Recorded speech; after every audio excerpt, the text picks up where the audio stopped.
What happens when the calm world of British television suddenly turns nightmarish? When respectable networks broadcast something so disturbing, it makes viewers complain in thousands and censors panic behind closed doors.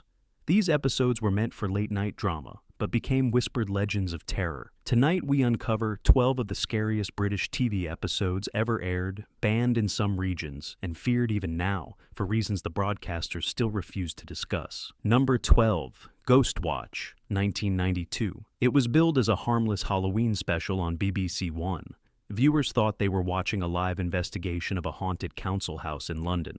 But what they really saw was an experiment in terror that Britain had never experienced before.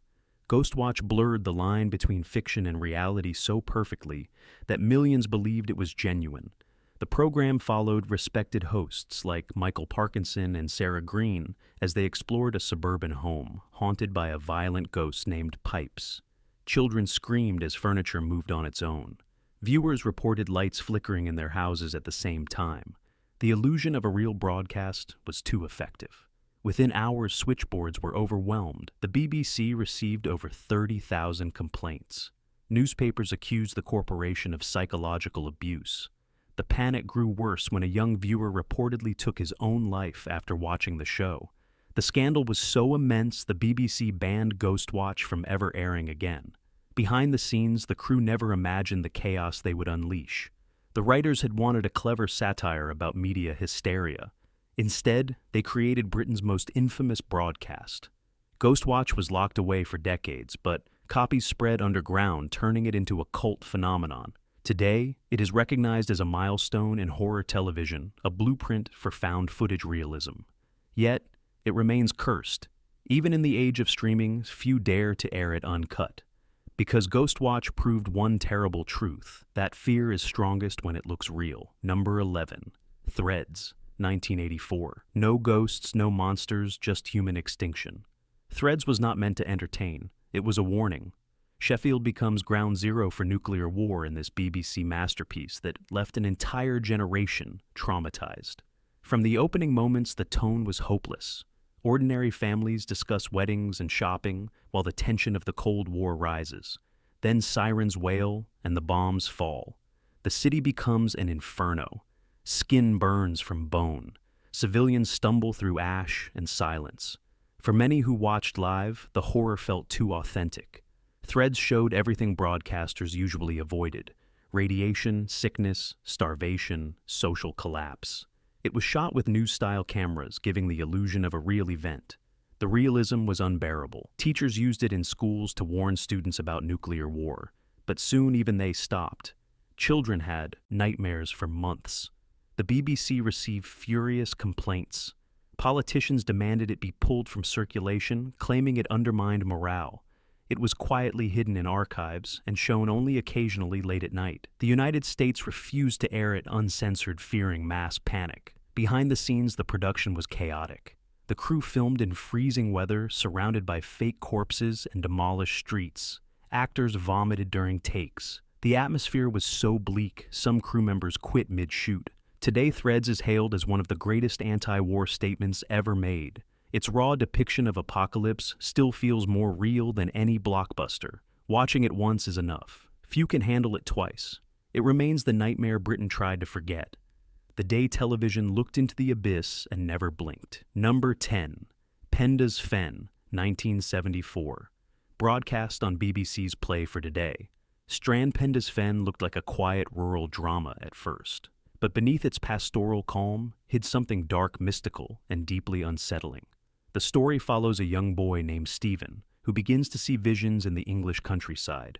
Angels, demons, and ancient pagan kings appear among the hills, whispering secrets about identity, faith, and national guilt. As his world collapses, the viewer realizes they are watching not horror in the usual sense, but a fever dream about the soul of England itself. Audiences were unprepared. The episode mixed Christian imagery with pagan mythology and political rebellion. Some viewers thought it was blasphemous. Others simply called it madness. The BBC received complaints from clergy and moral groups who said it encouraged heresy. After its first broadcast, it disappeared from television for decades. Behind the scenes, writer David Rudkin fought with producers who struggled to understand his vision.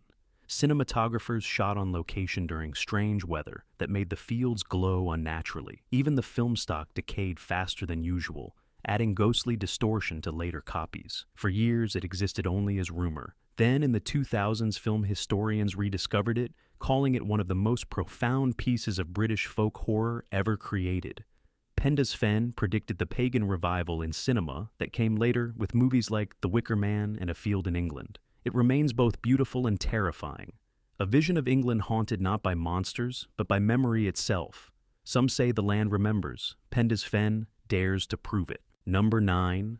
The Stone Tape, 1972. The Stone Tape was released on Christmas Day, yet it was anything but festive.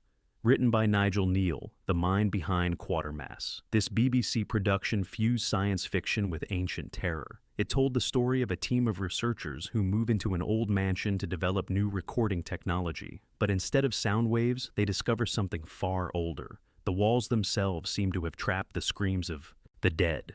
Viewers were hypnotized by the realism.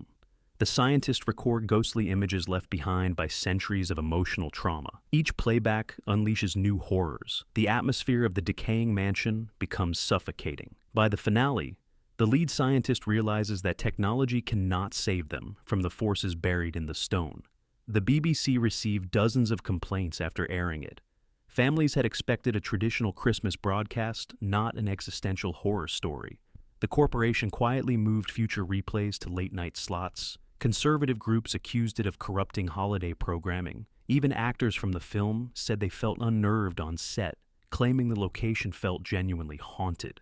Behind the scenes, the sound department created terrifying effects using magnetic feedback loops. Some of those recordings later vanished from archives entirely. Technicians claimed tapes erased themselves after playing the episode too many times. Others said the equipment malfunctioned whenever the final sequence was screened. The stone tape disappeared for years, but resurfaced as a cult phenomenon among scholars of British ghost stories. It became the foundation for the concept of residual hauntings, spirits trapped like echoes in the environment.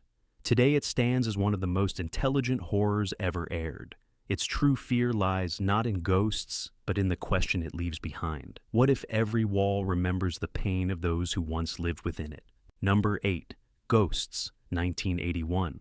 This was not the modern comedy, but a chilling anthology produced by the BBC before the decade turned grim. Simply titled Ghosts, it featured 5 short tales broadcast across several nights, each one pushing realism so far that many viewers believed the events were real. The first episode, The Signalman, adapted from Charles Dickens, seemed harmless enough. But later, stories grew darker, exploring possession, the occult, and madness within ordinary homes. By the final entry, entire families refused to watch at night. Newspapers warned parents not to let children see it. Ghosts aired during the Christmas season, a time traditionally reserved for ghost stories in Britain. Yet, this series went too far. The BBC's switchboard lit up with calls from terrified audiences. Critics praised the writing, but condemned the decision to show it during holidays. Religious groups accused the network of promoting witchcraft. Behind the scenes, production was plagued by bizarre coincidences. Equipment failed repeatedly on one specific episode where a mirror shatters on screen. An actor later claimed he heard whispers in his hotel room the same night they filmed that scene. Even the director admitted he felt followed while editing. After broadcast, the series was shelved and rarely repeated. Some episodes were lost entirely. Only fragments survived through bootleg VHS recordings. When academics later reviewed it, they called it the missing link between Gothic literature and psychological horror television. Ghosts reminds viewers that the scariest stories do not rely on monsters. They simply show what happens when familiar places turn against you. For a moment, Britain forgot where fiction ended, and real fear began. That was the genius and the curse of Ghosts. Number 7. Red Shift, 1978. Broadcast on BBC Two. Red Shift looked like a quiet romantic drama, but soon revealed itself as one of the most disturbing explorations of violence and time travel ever made for television. Written by Alan Garner, it interwove 3 separate stories: a Roman soldier, a medieval murderer, and a modern teenager, all connected through a single haunted location.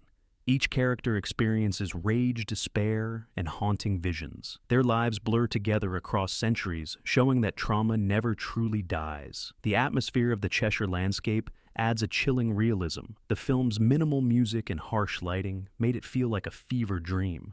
Viewers were shocked. Some turned off their televisions halfway through, unable to understand what they were watching. Others called it genius. Religious organizations complained that it depicted spiritual corruption and desecration. The BBC received letters claiming it disturbed mental health patients who saw parallels with their own trauma. Behind the scenes, the production was tense. Garner insisted on total accuracy of historical detail, clashing with producers over budget and tone. Crew members later said the set felt cursed. A camera reportedly jammed whenever they shot the ancient massacre sequence. Even the editing machines malfunctioned during the final cut, forcing them to reassemble the ending from incomplete footage. Red Shift aired once and then vanished for decades. It was considered too bleak and confusing for general audiences. When it finally reappeared in academic screenings, critics hailed it as a lost masterpiece, a story that bridges myth and madness. Its legacy is quiet but powerful. Red Shift showed that horror does not need monsters or gore. Sometimes the scariest thing is realizing that every generation inherits the same pain. The land remembers, the people repeat it, and time itself bleeds. Number 6, Dead of Night, The Exorcism, 1972. When BBC Two aired The Exorcism on Christmas Day, audiences expected light-hearted drama. What they got instead was one of the most terrifying single episodes in British television history. Part of the anthology series, Dead of Night, this installment told the story of two couples celebrating Christmas dinner in a remote country cottage, only to discover that the house holds the restless souls of the poor who once starved within its walls. At first, the atmosphere is calm. The dinner table glows with candlelight, the guests exchange laughter, and wine flows freely. Then, the power fails. The phone dies. The wine turns to blood. Suddenly, the characters are trapped in a moral nightmare, reliving a tragedy centuries old. There are no jump scares, only growing dread as guilt and class resentment consume them one by one. Viewers were horrified. Many complained that it was blasphemous and emotionally scarring. The BBC was accused of ruining Christmas. Clergy wrote open letters demanding the broadcaster apologize for airing a story about ghosts of the starving poor during a season of charity. As controversy grew, the episode was banned from repeat broadcasts for over 20 years. Behind the scenes, the actors described a haunting atmosphere on set. The old cottage used for filming was reportedly freezing cold despite heaters. Equipment malfunctioned throughout production. Director Don Taylor later said the tension among cast members felt unnatural, as though the house itself resented being disturbed. When the episode resurfaced decades later, critics hailed it as a forgotten masterpiece of social horror. It was not about demons, but conscience, the haunting of privilege by the victims of neglect. Its message remains potent. Evil sometimes wears the face of comfort, and sometimes the most chilling hauntings come from our own history. Number 5, The Woman in Black, 1989. Before Hollywood remade it with Daniel Radcliffe, Britain had already witnessed the definitive version of The Woman in Black, and many still cannot forget it. Produced for ITV and broadcast on Christmas Eve, this television film was so frightening that it was pulled from re-airing for years. The story follows solicitor Arthur Kidd, who travels to a remote coastal village to settle the estate of a recently deceased woman. At her eerie mansion surrounded by fog and marshland, he encounters the apparition of a veiled woman whose presence brings death to any who see her. The production's realism and sound design terrified viewers. There were no flashy effects, just silence, creaking floors, and long takes. The ghost's sudden appearances shocked an entire nation. In one scene, her pale face fills the frame without warning. Viewers screamed out loud. The network was flooded with complaints from parents saying children could not sleep for nights afterward. Behind the scenes, things were equally tense. The marshes used for filming were freezing and treacherous. Cast members fell ill repeatedly. Director Herbert Wise insisted on using natural light, which made shooting difficult, but added authenticity. The final result was so unsettling that even crew members avoided watching it again after completion. ITV quietly banned further broadcasts despite high ratings. For decades, the film circulated only through rare VHS copies, becoming a holy grail for horror collectors. Critics later called it the purest ghost story ever committed to British television, a masterpiece of restraint and atmosphere. The Woman in Black endures because it understands true terror is isolation and loss. The ghost does not speak. She simply watches. And sometimes that silence is louder than any scream. Base number 4, Ghost Story for Christmas. The Stalls of Barchester, 1971. Long before jump scares and streaming thrillers, there was The Stalls of Barchester, a haunting masterpiece from the BBC's Ghost Story for Christmas series. Based on M.R. James's tale, it told of an ambitious clergyman who murders his superior to gain promotion, only to be tormented by supernatural revenge. The story unfolds slowly through dusty records and candlelit confessionals. The murderer hears footsteps echoing in empty corridors, sees dark figures behind stained glass, and feels invisible hands reach from the choir stalls. What begins as a tale of guilt becomes a study of eternal punishment. Viewers were fascinated and disturbed in equal measure. It was unlike anything on television at the time, literary, intelligent, and deeply frightening. Yet critics complained that it was too grim for holiday viewing. The BBC's Religious Advisory Board reportedly objected to its portrayal of a corrupt priest punished by unseen forces. Behind the scenes, director Lawrence Gordon Clark shot in a real cathedral where odd events plagued production. Candles extinguished themselves. Tapes hissed during playback. One sound engineer refused to work after claiming he saw a figure move behind the altar. The BBC dismissed these as coincidences, but the atmosphere on set remained uneasy until filming wrapped. When it aired, the episode became an instant classic, yet was re-aired sparingly. Some regional affiliates refused to show it altogether, citing complaints from clergy. It later inspired an entire tradition of Christmas ghost stories on the BBC, but few ever matched its chilling power. The Stalls of Barchester reminds viewers that horror and holiness are often two sides of the same coin. Its whispering shadows still echo through British television history, a warning that some sins are never buried, no matter how deep the cathedral floor. Number 3. Whistle and I'll Come to You, 1968. This black and white nightmare from BBC's Omnibus series changed how British television approached horror forever.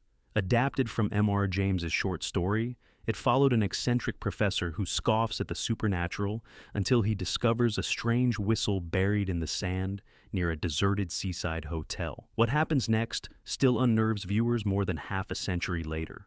The professor, played with chilling restraint by Michael Hordern, blows the whistle and awakens something ancient. Each night he hears rustling sounds in his empty room. Sheets move as though gripped by unseen hands, and shadows crawl across the walls. There are no special effects, only pure suggestion. The result is suffocating dread. Viewers in 1968 had never seen anything like it. Many assumed it was a documentary about madness. Letters poured into the BBC, accusing the network of psychological cruelty. Newspapers declared it unfit for Christmas broadcast. It was quietly buried in Beekstein's archives for years. Behind the scenes, director Jonathan Miller insisted on realism. The film was shot on a desolate Norfolk beach where fierce winds howled through the microphones. Crew members described eerie phenomena during filming: a door slamming on its own, an empty chair sliding across the room. Miller shrugged it off, but others were convinced the story had attracted bad luck. When Whistle and I'll Come to You resurfaced decades later, critics hailed it as one of the most terrifying television productions ever made. It inspired countless imitators, including later BBC ghost stories and even modern horror films. Yet nothing has matched its minimalist terror. The ending remains a masterpiece of understatement. A lonely man in a dark room, confronted by something he cannot explain. It is the horror of disbelief itself, because sometimes it is not what you see that destroys you, but what you refuse to believe. Number 2. Beasts, Baby, 1976. Created by Nigel Neal, the same mind behind The Stone. Taped this standalone episode from the ITV anthology series, Beasts delivered one of the most traumatic viewing experiences of the decade. It begins quietly. A young couple moves into a remote cottage to rebuild their marriage. The wife discovers a mummified creature sealed inside a wall, half animal, half infant. She becomes obsessed, convinced it is trying to be reborn. The husband thinks she is losing her mind. By the finale, both are consumed by forces beyond reason. When it aired, audiences were stunned into silence. ITV's phone lines jammed with complaints. Viewers said they felt physically sick. Some turned off their sets before the ending. Newspapers condemned it as depraved and unfit for television. Within days, ITV pulled the episode from reruns and issued a public apology. Behind the scenes, Neil's script pushed boundaries of what could be shown. The fake corpse was built from latex and clay, but its realism horrified even the cast. Actress Jane Wymark later admitted she had nightmares for months.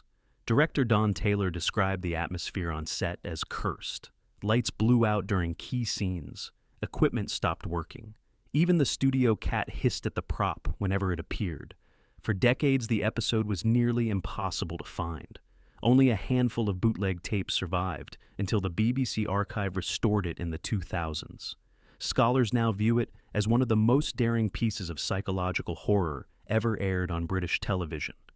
Baby endures because it taps into something primal, the fear of creation itself. It asks a question that still chills the blood. What if the womb remembers its mistakes? Number 1. The Mad Death, 1983. When The Mad Death premiered on BBC Scotland, few outside the region expected it to make headlines. But by the time it aired nationwide, it had become one of the most disturbing miniseries ever broadcast. The story begins with a rabies outbreak sweeping through rural Britain. At first, the focus is on quarantine procedures and political debates. Then the tone shifts into nightmare. Dogs froth at the mouth. Children vanish. Survivors lose their sanity as infection spreads. The camera lingers on panic-stricken faces while a cold electronic score hums in the background. Audiences were horrified. Many believed it was a real emergency broadcast. Hospitals reported spikes in anxiety cases after the first episode. Animal rights groups protested, claiming the show promoted hatred of stray pets.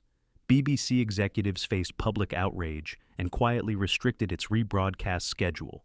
Behind the scenes, the production was chaotic. Real animals were used under tight supervision, yet accidents occurred. One handler was bitten during shooting, causing real panic about infection.